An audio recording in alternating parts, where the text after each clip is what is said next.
Do you believe that a soldier once ready to die could be brought back to life by a creature the world insists doesn't exist? In the frozen wilderness of Montana, the only being who heard his final sigh was a Bigfoot. But here's the truth.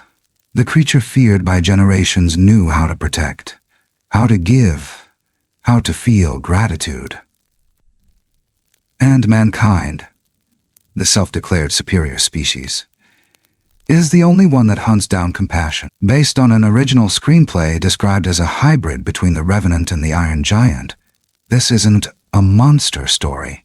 It's a story about something we've long forgotten: human empathy. In this tale you'll witness a creature who would die for its child, a man who learns how to live again through the eyes of a wild beast, and a battle with no victor, only silence left behind. Rhett, a ranger who'd lost his wife and buried his soul in whiskey and rifles, chose not to pull the trigger. Instead, he saved moss and juniper from the hunters, then vanished with them into the forest, leaving behind nothing but a trail of massive footprints in the rain. If you skip this video, you'll go on believing Bigfoot is just a legend. But maybe what you'll really miss is the part of yourself that still knows how to care. It started with a sound I didn't recognize. Not a howl, not a scream. Something older, rawer, like the forest itself was crying out in pain. It ripped through the dawn mist like a warning I wasn't meant to hear, but I did. And once you hear something like that, you don't forget it. I was on patrol in the northern sector of Lost Timber, still cold enough to bite through the seams of my jacket, even with spring supposedly on the horizon. The pines there grow older than most people I've ever met, and when the wind moves through them, it carries stories. Some say it's superstition, others call it wilderness lore. Me, I've learned not to dismiss the things that can't be explained. The snow had crusted overnight, sharp and brittle under my boots. At first I thought it was just the usual, maybe an elk caught on barbed wire or a wolf wounded in a fight. But then I noticed something wrong with the trail. There were no paw prints, no hoof marks, just a long smear of blood dragging through the snow like something too heavy to walk had been pulled. Or it crawled. I followed it. Should have turned back, maybe. But I didn't. The forest grew quiet as I moved. No birdsong, no cracking branches. Just the sound of my breath and the wind threading through pine needles like whispered prayers.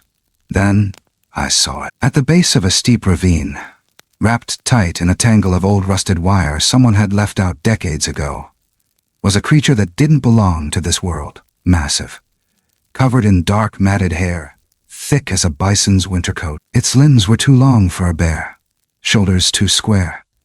It was bleeding heavily from the chest and leg, chest heaving, each breath a tremor against the snow. And on its back, clinging to its fur, was something small, a young one. It cried out, sharp, panicked, almost human. Its voice cracked through the stillness like it had never known silence, like pain was all it had to give. I froze, every cell in my body screaming to run. But I didn't move. The big one looked at me then, not with rage, not even fear, just something else. Something that reached in and twisted a part of me I didn't know was still tender. His eyes, because that's the only word that fits, were pleading, not for help, not to be saved, but for me to understand. And I did. I don't remember unsheathing my knife. My hands moved before my mind could object.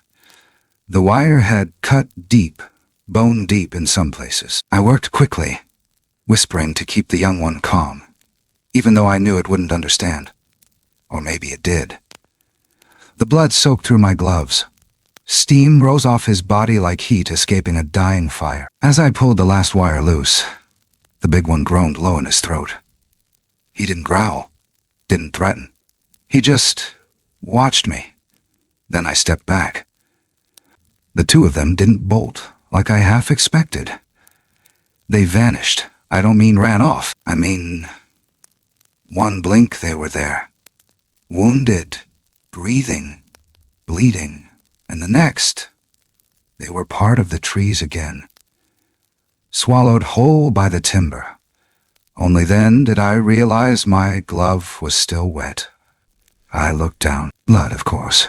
But it wasn't just smeared. It left a mark. 5 fingers, too long to be a man's but too shaped to be an animal's, pressed into the fabric like a signature I wasn't supposed to keep. I didn't know what the hell to think. Still dawned. Back at the cabin, the wood stove was still warm. I dropped my gear at the door and moved to the mantel like I always do when I need to remind myself there's a reason I still live out here. The photo was right where I left it. Her smile still burned. Emma? Her ranger patch stitched onto her sleeve like it always used to be. And that look in her eyes, curious, stubborn, unafraid of the unknown. She used to say, if you ever see something that defies logic, don't look away. Look deeper. It was her mantra. One of the last things she told me before the mountain took her. I stood there, still catching my breath, blood drying on my sleeves, and stared back at her. I hadn't just seen something impossible. I'd touched it, heard it cry, watched it bleed. I should filed a report. I should radioed it in. But I didn't, because somehow I knew this wasn't the kind of thing you hand over to people who've only known the woods through paperwork and rifles. Outside, the wind picked up again.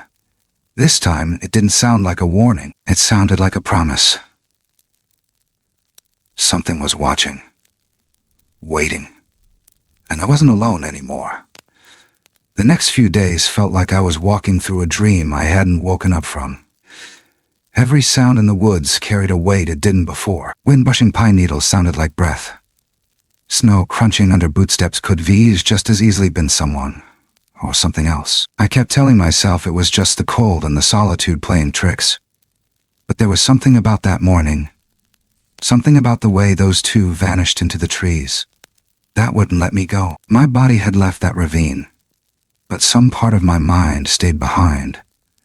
The cabin was quiet, like it always was. But now the silence didn't feel empty. It felt expectant. Like the walls were waiting for something. That first night back, I barely slept. I sat by the fire, boots still muddy, staring at my gloves laid out on the stone hearth to dry. The one with the print. I'd scrubbed it. But the image was still burned into my brain. A hand, shaped almost like mine, just wrong enough to keep me up. At 3:12 a.m., the perimeter sensor buzzed once, then went dead. I should have ignored it. I'd had animals trigger it before. Moose, bears, once even a drunk hiker. But I couldn't. Something pulled me toward the monitor, heart thumping harder than it should have. I tapped the rewind, squinting through the static until the shape stepped into frame. Tall. Too tall. The camera caught just a sliver of it as it moved past the tree line, blocking the moonlight like a monolith. Shoulders hunched, head low, arms nearly brushing the snow. The feed glitched, stuttered, and then it was gone. Not running, just gone. Not running! Like fog. I went outside with the rifle in hand. Not to shoot, just for the weight of it. The cold hit harder than I expected, like stepping into a freezer, and the air carried a kind of hush that didn't feel right for the hour. I scanned the tree line, but nothing moved. No scent, no crunch of ice, just the woods, still as death. I didn't sleep that night either. The next morning I found a pine branch resting neatly across the front steps. At first glance, it seemed like it'd just blown down in the wind. But then I noticed the shape. Bent clean in the middle, almost unnaturally, and the way it crossed itself, like a footprint, not a warning. A message, a calling card left by someone who knew how to be quiet, but didn't want to stay hidden anymore. Later that day, a fresh rabbit pelt showed up beside my cabin door. No blood, clean, deliberate, clean, deliberate. That night, a pile of berries in a cedar bowl I'd left out weeks ago without thinking. Not spilled, arranged. And that same time again, 3:12 a.m., the sensor buzzed. It didn't feel like a threat. Not exactly, but it didn't feel like peace either. I tried to push it out of my head during my next patrol, headed out toward the ridge where the tree line breaks for half a mile. That spot always made me uneasy. The trees grow too thin and too tall, casting long black fingers over the snow that twist with every gust of wind. I'd taken maybe 20 steps when the ground shifted under me. Ice cracked. I barely had time to shout before I dropped sideways, sliding toward a ravine I hadn't seen under the drift. The fall wasn't long, but it was fast. Cold air rushed past my ears. Snow burned my cheeks. And just as I hit the edge of what should have been the drop, something snapped beside me. A branch. It caught my arm, hard. Ripping through my jacket sleeve, I grabbed it, instinct screaming, and hung there, breath heaving, eyes locked on the black mouth of the crevice below me. One more inch and I'd have disappeared like the blood trail that led me to moss. I pulled myself up, hands numb, shoulders screaming. When I finally rolled onto solid ground, I looked back at the tree. The branch that saved me hadn't fallen. It'd been wedged. Cut at an angle, clean. Placed right where I would fall. Not luck. Someone planned that. My eyes tracked downward, following the trunk, and that's when I saw it. A rock. Smooth, oblong, nestled between roots like it'd been waiting for years. But the face of it wasn't natural. It had been carved. Deep. Symmetrical lines worn by wind and snow, but still clear. A figure. A mother curled around a smaller one. Arms encircling, heads bowed together, like a shrine, like a promise etched into stone. I didn't take it, didn't photograph it either. Just stared for a long while, heart too loud in my ears. Something was watching out for me. I don't know if it was moss. I don't know if it was juniper. Maybe both, maybe neither, but whatever left that offering, whatever twisted that pine into a shape, whatever pulled me from that ravine with a branch that shouldn't have been there, didn't want me gone. Back at the cabin, I stood outside until the frost started to creep up the glass of the windows. The woods didn't feel so empty anymore. They felt aware, not hostile. But not asleep, either. That night the wind sang differently. Not softer, but lower, deeper. Like it carried a throat and lungs. And sometime after midnight, when the coals in the stove were barely glowing, I heard it. A voice. Not words. Just sound. Carried through the trees like it'd always been there, low and long, somewhere between a chant and a groan. Not beast, not storm, not machine. It moved through me like thunder, left my skin buzzing like static. I didn't run. I stood in the doorway, hand on the frame, and let it wash over me. And I swear, for a second, I felt something looking back. Not just at me. Into me. The snow began to fall again, soft and steady, and somewhere in the dark beyond the ridge, something answered that voice. It wasn't over. Not even close. The mountains had gone quiet again, but this time, it wasn't peace I felt in the silence. It was tension, pulled tight, hanging in the air like a tripwire. News came in on the radio just after sunup. 3 hikers missing, a couple from Boise and their friend from Salt Lake. Last seen near Lost Pine Gorge 2 days earlier. Monroe was already circling like a hawk before the signal finished crackling. His voice over the dispatch was clipped. No nonsense, but I could hear the edge underneath. He smelled something. And it wasn't snow. They found a GoPro in a torn-up backpack lodged between boulders near the trailhead. The footage, I don't even know how to describe it. It wasn't clear. Grainy, distorted by the cold. But you could see them, joking at first, taking turns filming each other slipping on the ice. Then the camera whipped around, fast, too fast to focus. You heard it before you saw anything. A deep, hollow grunt, not an echo. not a person. Something far away, but close enough to send panic straight into the bones. And then the last shot, a hand, massive, covered in hair and blood. It reached out from somewhere off-screen and yanked the last hiker away, just as the snow on the ledge gave out and buried the camera. That was it. The rest was black. The rest was black. The sheriff came to me directly this time, stood at my door like he had all the right to be there. He didn't knock. "You know something?" he asked, not a question. A dare.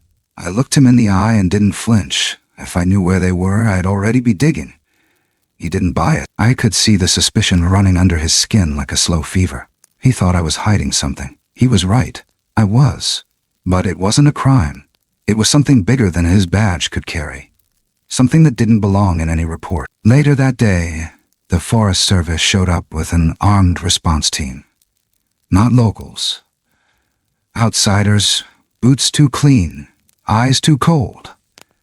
They said they were here to search, but I've seen that kind of search before. I knew what kind of footprints they left behind. Rubber soles and bloodstains. So I did what I had to do. I hiked out to the southern basin, alone, and pulled every trap I could find, covered their tracks, hung new trail signs, false markers, just enough to buy time. I left symbols carved into trees, subtle, not random. Juniper would see them. Understand, I didn't know if Moss was still out there, still healing, but I couldn't take the risk, not after what I saw. Not with men in Kevlar looking to prove a theory with bullets. That night I wasn't alone.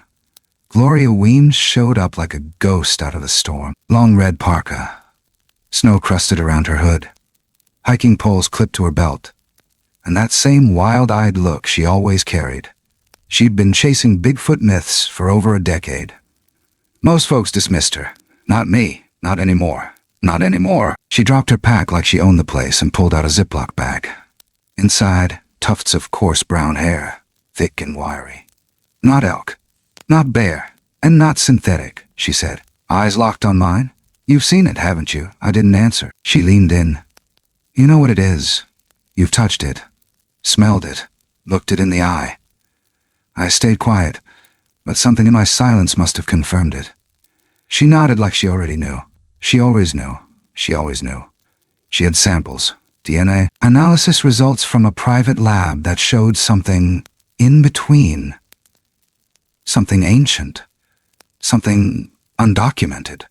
"They won't listen to theories," she said. "But if I had footage, I'd cut her off. You don't want that kind of attention." "Not for them. Not for you." She looked at me for a long time. Then unzipped her coat and pulled out a second camera. Too late. She'd been filming.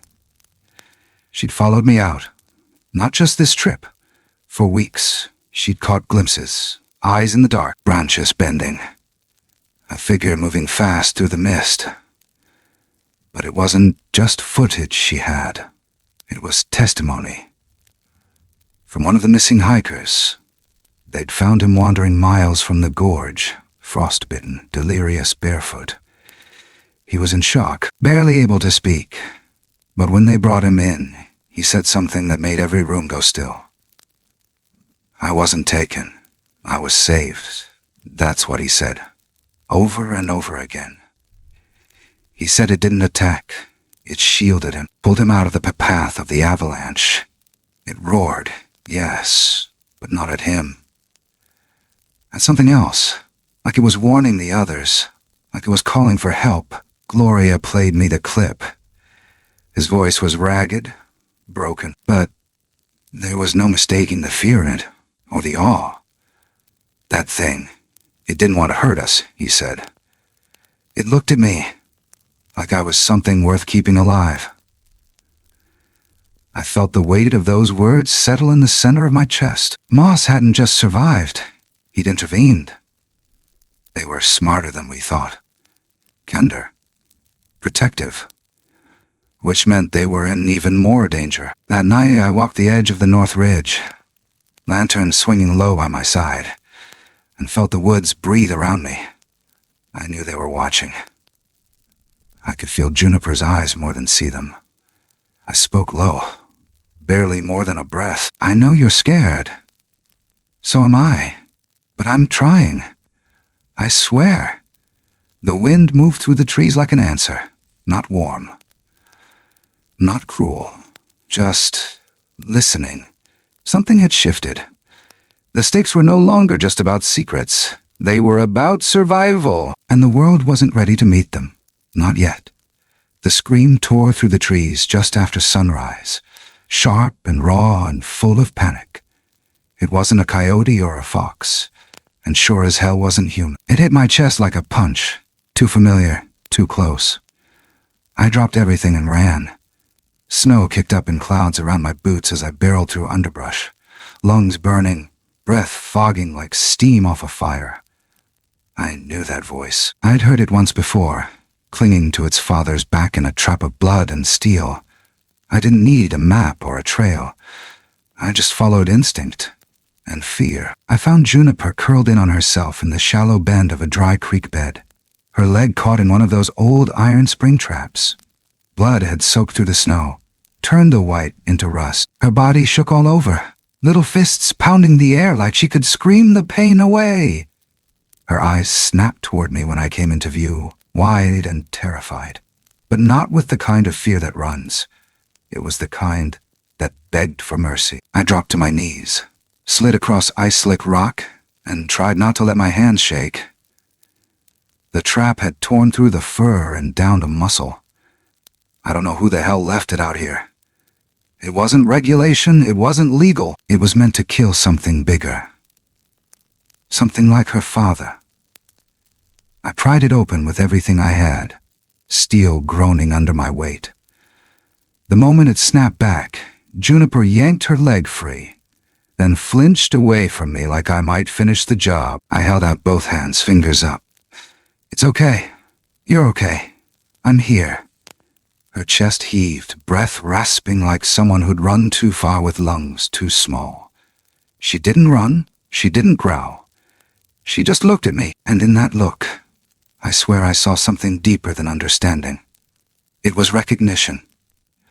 I tore a strip from my flannel, wrapped it around the wound as gently as I could, whispering nothing words just to fill the space between us. Her fur was coarse under my hands, warm with life, shivering from shock. I was just finishing the last knot when the shadows changed. I didn't hear him arrive. He didn't stomp or growl.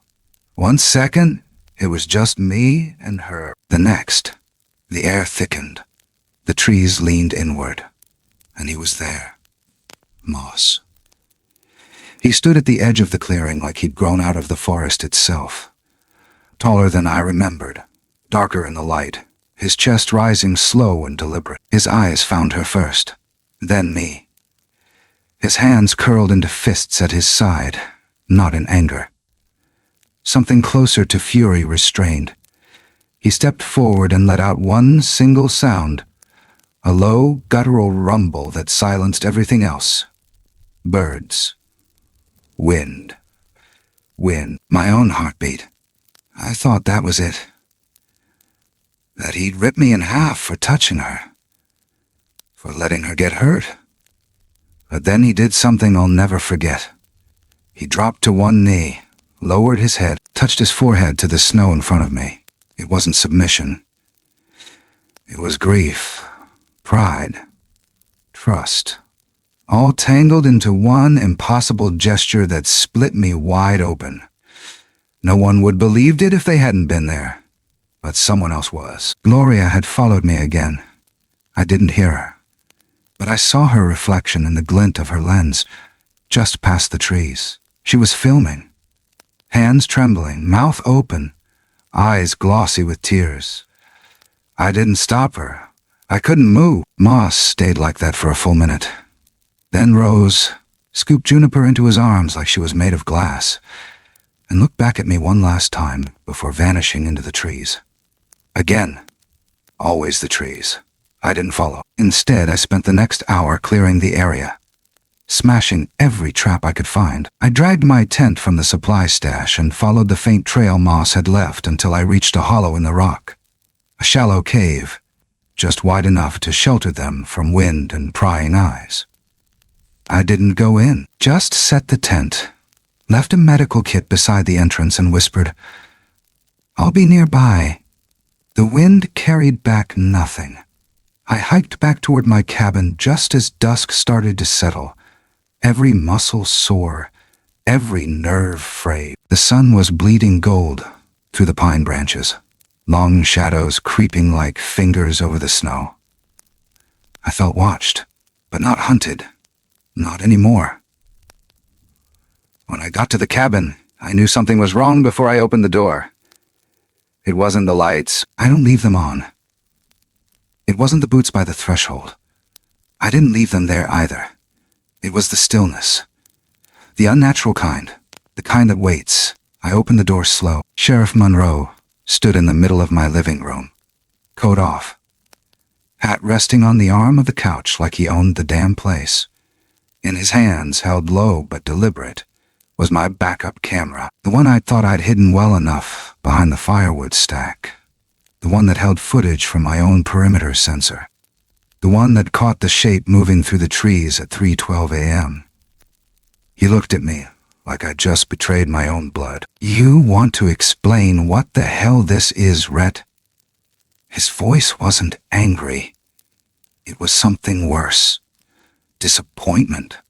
I didn't answer.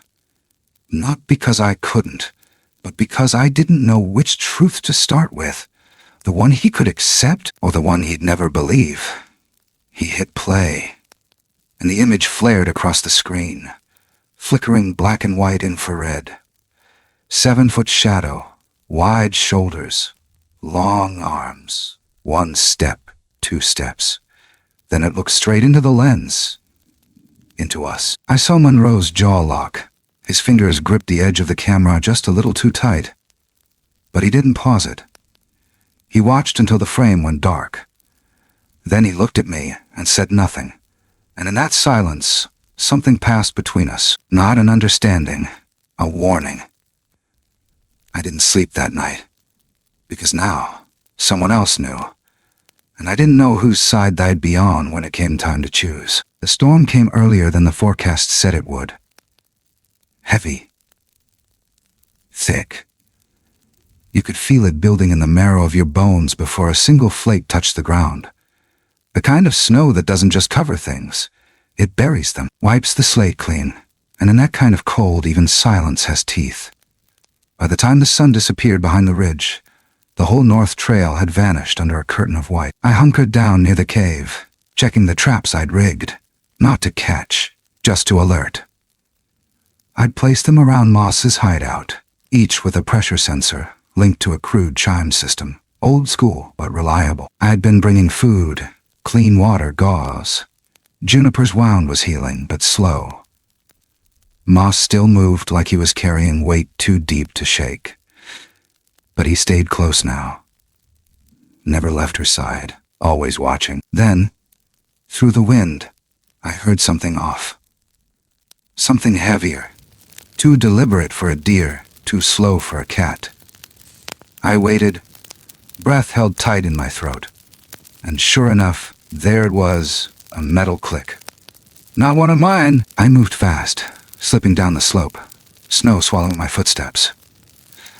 About 30 yards south of the outer trapline, I found it. A new snare. Stainless steel, fresh tension wire, industrial. Not something a poacher would use. Too precise. I followed the pattern. Eyes scanning the snow. More traps. All planted recently. Strategically. And then I saw it, a faint blinking light just under the frost. GPS. They weren't just hunting. They were tracking. And that's when I knew someone had sold them out. It didn't take long to guess who. Back in town, Gloria had been unusually quiet. For someone so hell-bent on proving her theories, she'd started turning down interviews, refused to share her footage. Wouldn't even answer calls from the Denver biology unit who offered her lab time and a grant. I'd taken it as a good sign. Thought maybe she'd finally come around. Maybe understood what we were protecting. But something didn't sit right anymore. She hadn't been herself since the cave. Since that moment, Moss bowed his head and bled into the snow. And silence, coming from her, was never just silence. I returned to the cave, heart pounding, and told Moss what I'd found. Not with words, just gestures, pointing, drawing in the snow. His eyes met mine and something passed between us. He knew. We didn't have long. That night, the storm broke open like a curse. The wind screamed through the trees, bending pine trunks like matchsticks.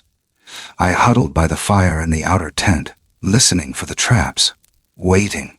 At 2:47 a.m., something snapped. Not a branch, a roar.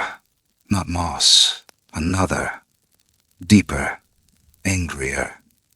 I bolted upright and ran barefoot into the blizzard. The visibility was gone, white out. I stumbled through it blind, calling out into the storm. I saw the blood before I saw the body. Another one of them. Bigfoot. Dead. Neck snapped. Fur matted. Bullet hole just above the eye. His body slumped across a cluster of rocks like he'd been dragged there on purpose. And above him, hanging from a tree branch, was a rope, not a noose. A message. They'd tied up part of his pelt and left it swinging, like a warning. I turned to run, and that's when the gunshot rang out. Sharp, clean, closer than I expected. Moss roared behind me, echoing off the walls of the canyon. Juniper screamed next, a pitch I hadn't heard since the trap. I sprinted toward them, lungs burning.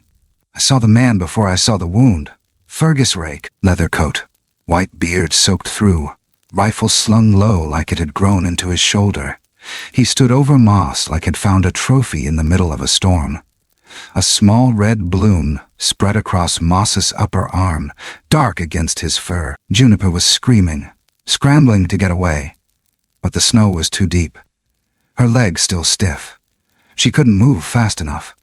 Fergus raised the barrel again. I didn't think, just moved. Threw myself between them, hands wide. No! I shouted. He hesitated for a second. Just a second. Then he smirked. You're one of them now, huh? I could see the muscles in his neck tense, finger curling on the trigger, but he never got the shot off, because Moss moved like thunder. His injured arm dropped. His good one swung up and caught Fergus like a truck. The man flew back, hit the rock wall, slid down in a heap. His rifle clattered against the ice, still loaded. Still ready. Moss staggered. Blood ran down his side in thick rivers. He looked at me, eyes wild, chest heaving. Then he fell to his knees, the ground groaning under his weight. I crawled to him, hands pressing into the wound. Useless. Not deep enough to kill, but deep enough to scare us both. Juniper crawled in beside me, pressing her tiny forehead to his jaw, whimpering like she could will him back up. And in that moment, I knew what we were up against. Not just men, but something worse. Permission, money, orders. Someone had given Fergus a target, and someone was paying him to deliver. That wasn't a hunt. It was a contract. I wrapped Moss's arm, dragged him back toward the cave, Juniper clutching his fur, refusing to let go. Snow kept falling. The fire we built hissed and crackled, casting wild shadows on the rock walls. He didn't sleep, neither did I, and when morning came, he was still breathing, barely, but breathing. We'd bought ourselves a little time, but not safety. That was long gone. The storm passed, but what it left behind wasn't quiet. It was noise, noise in the world, noise in my head. Fergus was gone. Moss was bleeding slow. Juniper wouldn't leave his side, not even to eat. Her small hands stayed on his face through the night like she was holding him together with sheer will. The cave smelled like iron and pine sap and wet fur. My hands never stopped moving, wringing cloth, dousing snowmelt, trying to clean wounds that didn't want to heal.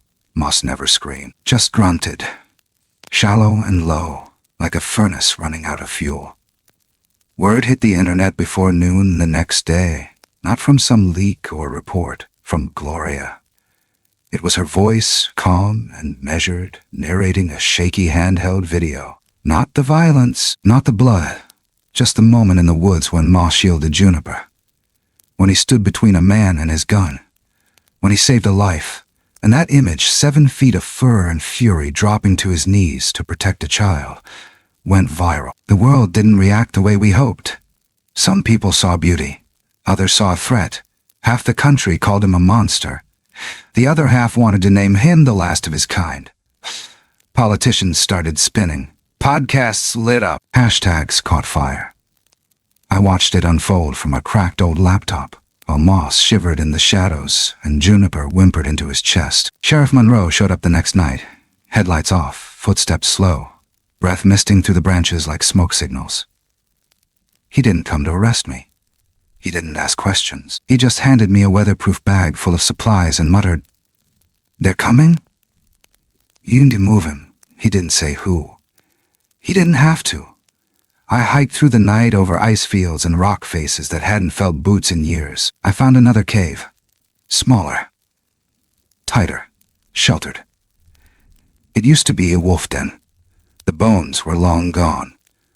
But the scent of survival still clung to the stone. I built a fire low and hot. Boiled snow. Boiled roots. Boiled silence. Juniper curled beside moss like a shadow with breath. I turned to Gloria. She sat near the fire, knees to her chest, staring into the flames like they held every answer she couldn't speak. Her eyes were red. Not from smoke, not from cold. "Why'd you post it?" I asked. She didn't answer, so I pressed. "You said you wanted to protect them." "I did," she whispered.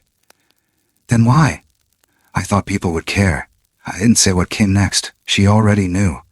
Because they didn't. They wanted to dissect him, display him, own him. The headlines were already lining up. Apex mystery. Is Bigfoot real or dangerous? As if the truth was something to decide by poll. As if something that bled and saved and cried could be reduced to a headline. We sat in silence for hours. Wind howled through the cracks in the stone. Moss stirred once. Grunted. Didn't wake. And then Gloria did something I didn't expect. She stood, pulled her hard drive from her pack and dropped it in the fire. It cracked once, sparked blue, hissed. The flames swallowed it whole. She looked at me, jaw tight, voice steady. "Said that's it," she said. She meant it. She'd sacrificed everything. Her data, her work, her legacy. She let it burn because she finally understood this wasn't about proof. It was about protection. The next morning, I packed Moss onto a makeshift sled and pulled him through the snow, while Juniper followed in silence. She didn't cry, didn't whimper, just walked, head low, footsteps light. I checked my phone only once. Gloria's video was gone, deleted. Scrubbed from every mirror and backup. She hadn't just burned the original. She'd let the story vanish. No one else would do that. I knew it wouldn't last. But in that moment, the silence was a kind of victory, and deep down, I hoped it might hold a little longer. Long enough for him to heal. Long enough for her to grow. Long enough for the world to forget just enough to leave them alone. But I knew better. The forest never forgets, and neither does the world. They came at night. The wind hadn't even settled from the last front when the first blade cut the sky. Not a passenger chopper. No paint, no markings. Just matte steel hovering over the treetops like a mechanical vulture. Spotlights off. Doors sealed. But you could feel it hunting with its ears. Low rotor pitch, tight circle. Military or something worse. I knew that sound. You don't forget it once you've heard it. Back when the forest was just wilderness, not a war zone. I was crouched behind a ridge just east of Bitter Hollow, watching the black mass sweep the timberline. They weren't searching, they were pushing. They were pushing. Herding. Something below was moving fast. I knew what they were chasing, and I knew exactly where that path would lead if we didn't get ahead of it. On foot, I cut southwest, over the old avalanche break. Snow crunched under every step like glass. Trees leaned against each other in silence, like they knew something was ending. I didn't let myself think too far ahead. Didn't look behind either. Juniper was close, keeping pace without a sound. She was older now. Not much, but enough. The limp in her step wasn't gone, but it didn't slow her anymore. And her eyes? They'd stopped looking like a child's. They saw through things, even me. Moss limped worse than her. The bullet wound had healed, but not right. His gait was off. The way he shifted his weight was sharp, deliberate, pain masked with control. We moved together through moonlight and shadow. I led them higher, toward the caves above Crooked Spine. The ones the old tribal maps showed. The ones not even Forest Service rangers liked to mention.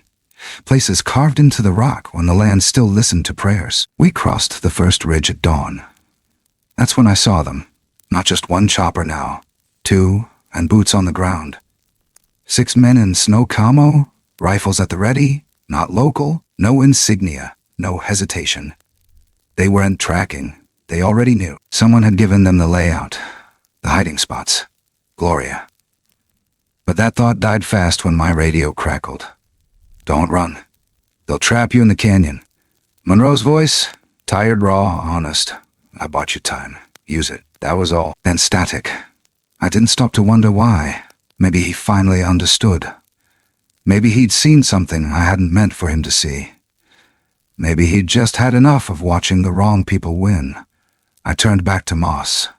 He looked at me, then Juniper, then the sky. We didn't need words. By nightfall, we made it to the mouth of the shelter. A narrow rock fissure choked by pine and snow. You'd never notice it unless you were looking for something older than memory. I used to think it was just a story. But the ground was warm and under the frost. The stone walls breathed, and the deeper we moved, the quieter the world became. Inside, the light shifted. Shadows stretched long and thin. Moss touched the wall with one massive palm, then pulled back and pressed his fingers to Juniper's face, leaving behind a line of red clay like a mark of passage. She leaned into it, and for a moment, they looked like they belonged to some other time, some other world untouched by rifle scopes and satellite pings. I started unpacking what little we had left. Dried meat, water bladders, fire starter. My hands shook more than I wanted to admit. Then Gloria appeared. She didn't speak, just stepped into the flickering firelight and lowered her eyes. Her pack looked lighter. Her face did too. I stared. She reached down into her coat pocket, pulled out her sat phone, and held it up. Then she crushed it under her boot. No grand speech, no apology, just finality. I deleted everything, she whispered. I believed her. She sat beside Juniper. Didn't touch her. Just sat there, breathing the same cave air. Monroe found us just before dawn. Snow dusted his shoulders, sweat frozen into his collar. He looked like hell. He didn't ask where they were. Didn't point a gun. He handed me a key. Old parked trucks hidden under the brush off Miller's Ridge. Gas tanks full. No plate. He paused. You've got maybe an hour before they breach the lower tree line. He didn't wait for thanks. Didn't need it. He turned and walked back into the snow like it was just another morning. I helped Moss to his feet. Juniper took his hand. We didn't say goodbye. Not to Gloria. Not to Monroe. Not to the forest. We slipped out before the sun could rise fully, before the sky could bear witness. And just before we rounded the final bend, I looked back. Juniper did too. She stopped, watched the trees, watched the wind move through the pine boughs like breath. Then a tear slid down her cheek. Just one. She didn't wipe it away. She just turned and walked forward, and I followed. Because sometimes you don't need a road, just the will to vanish with dignity. And something worth protecting behind you. A year slipped by like fog over the ridge, slow, constant, impossible to hold. No one saw Moss again, not on camera, Not in rumor. Not in the breathless YouTube videos desperate for views. It was like the forest itself had swallowed the truth and held it tight. But lost timber never forgets, and neither do I. I left the ranger service the week the first thaw hit. Didn't make a scene. Just signed the form, handed in my keys, and walked out. No ceremony. No goodbyes. The cabin I moved to wasn't on any map. Small, rough around the edges, tucked near a stream, where the fish still bite in the early morning, and the owls keep watch through the night. I built it myself with the same hands that once cut traps and carried wounded secrets through snowdrift. It's not much, but it's enough. Most days I write, not for a publisher, not for proof, just to remember. The pages of my notebook are filled with things I still don't fully understand. I call it Gwadzuwachi. Not a memoir, not a field report. Something in between. Something that breathes. Because the truth doesn't belong in a folder or behind glass. It belongs to the land. And those who listen. Gloria visits sometimes. She changed. Wears her hair different. Softer around the eyes. She tells stories now. Not on paper, not in front of cameras. To kids. To hikers. To folks who still believe the forest holds more than trees. Her voice doesn't carry the same urgency anymore. It carries weight, the kind that makes people stop and listen. The kind that makes silence feel like reverence, not absence. Monroe's gone quiet too. Retired before summer, he bought land on the far edge of the preserve and spends his mornings planting saplings where old ones were cut down. He doesn't talk about what happened, but one day, I found a little plaque nailed to a post in a clearing that used to be nothing but stumps and frostbite. It said, "We let silence be a choice, not a punishment." That was the place Moss was shot, and the place where he didn't strike back. The world moved on without us. The hashtags died. The trackers pulled out. Funding dried up. Without a body, without blood. They lost interest. Another myth to be replaced by another scandal. Another war. Another distraction. It was almost laughable how quickly they forgot what they once feared. But that's the way of it. The loudest stories burn fast. It's the quiet ones that stay. And that's what made what happened next so strange. Late August.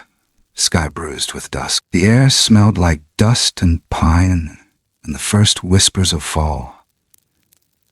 I was chopping wood when I felt it. Not a sound, a pressure, like the trees had taken one deep breath and held it. I turned toward the ridge. She stood there. Older now. Taller, shoulders stronger, legs steadier. Juniper. Her fur shimmered with the last golden light of the day. She didn't step closer. She didn't need to. She just watched. And I stood frozen, axe still in my hand, lungs caught mid-breath. Her eyes met mine. They were the same. But she wasn't a child anymore. Behind her, nothing moved. No wind, just her. She stood on that ridge for a long moment, long enough for me to feel everything all over again. Every scream, every wound, every heartbeat we shared in silence. Then she turned and walked away, not rushed, not scared. Just done. She didn't look back. I didn't call out. Some things are meant to end quietly. Later that night it rained, not hard, just enough to wake the dirt. Smooth the leaves, bring the world back to life, one droplet at a time. I stepped outside with a cup of coffee that had gone cold, and there they were, footprints, big, heavy. Human almost, but not quite, leading away from the stream, up the trail, toward the forest's throat. I didn't follow them, didn't need to. I just stood there as the rain filled the grooves, softened the edges, and slowly washed the tracks back into the earth. Not erased, returned. Somewhere out there, they're still watching. Still moving beneath branches we'll never touch. Still breathing in a rhythm older than anything we'll ever understand. And me, I just keep writing. Because someone has to remember. Sometimes the stories that matter most aren't the ones shouted through headlines or carved into history books. They're the ones whispered in the quiet corners of the world. The ones that drift between trees, carried on wind, and settle in the hearts of those still willing to listen. These stories don't beg for attention. They don't chase fame or fact. They simply remind us of something we forget far too often. That there's still mystery left in the world, still wonder, still unseen things that move not to be captured or named, but to exist freely on their own terms. What we fear sometimes is not danger, it's difference. What we label unknown is often just misunderstood.